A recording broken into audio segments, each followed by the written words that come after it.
Kelanchal times, हर खबर पर हमारी नजर। आरजेडी के लोग जो पिछले 30 वर्ष से मुसलमानों के रहनुमा होने का दावा कर रहे हैं, मैंने उनको आज इस सभा और इस मंच के जरिए ये चुनौती दी। तुम पहले मुसलमानों का जिनका वोट लेते रहे हो 30 वर्ष से, उसका हक मारी बंद करो और हिम्मत हो तो उनको आबादी के हिसाब से टिकट देके दिखाओ। अगर वो स्वीकार कर लें तो बिल्कुल जो मुस्लिम उम्मीदवार को खड़ा करेंगे, हम लोग वहाँ मुस्लिम नहीं लड़ाएंगे। अगले साल 2025 में जन सुराज का मुख्यमंत्री बनेगा, जन सुराज की सरकार बनेगी। उसमें इफ बट किंतु परंतु मत रखिए।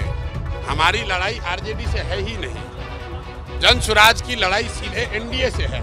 आरजेडी तो ना 3 में ना 13 में, आरजेडी को कौन पूछ रहा है? लड़ाई हम में और एनडीए में है। समाज के सभी वर्गों की भागीदारी उनकी जनसंख्या के हिसाब से देने की जो बात कही गई है, उसके तहत मुसलमानों की आबादी के हिसाब से कम से कम 40 विधानसभा सीटों पर मुसलमान समाज के काबिल लोगों को चुनाव लड़ाने का ऐलान पहले से किया गया है। और ये जो जनसुराज में पहले से अन्य वर्गों के लिए बात कही गई है, उसके अनुरूप है, ये कोई अलग नहीं है। दूसरी बात जो मैंने कही आरजेडी वाली, आरजेडी के लोग जो पिछले 30 वर्ष से मुसलमानों के रहनुमा होने का दावा कर रहे हैं, मैंने उनको आज इस सभा और इस मंच के जरिए ये चुनौती दी और आपके जरिए भी कह रहा हूँ।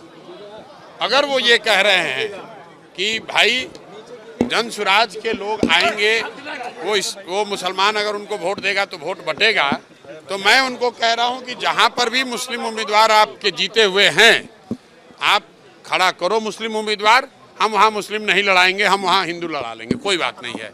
तुम पहले मुसलमानों का जिनका वोट लेते रहे हो 30 वर्ष से, उसका हक मारी बंद करो और हिम्मत हो तो उनको आबादी के हिसाब से टिकट देके दिखाओ।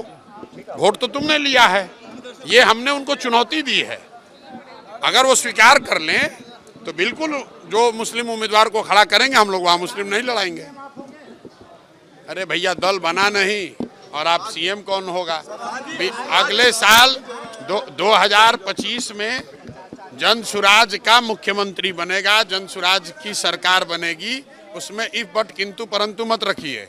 बाकी कौन बनेगा, देश राज्य की जनता होशियार है, वो चुनकर अपने आप बता देगी। आरजेडी प्रोटेस्ट पे बैठी हुई है सेंसस को लेकर, और जिस तरीके से शेड्यूल्ड लाइन में डालने की बात थी ओबीसी कोटा को, उसको लेकर भाई आरजेडी को जो करना है करे। हमारी लड़ाई आरजेडी से है ही नहीं।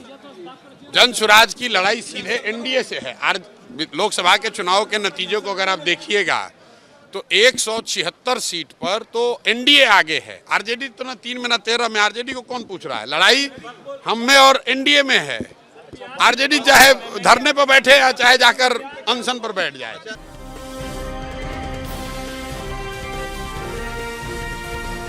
केलांचल टाइम्स, हर खबर पर हमारी नजर।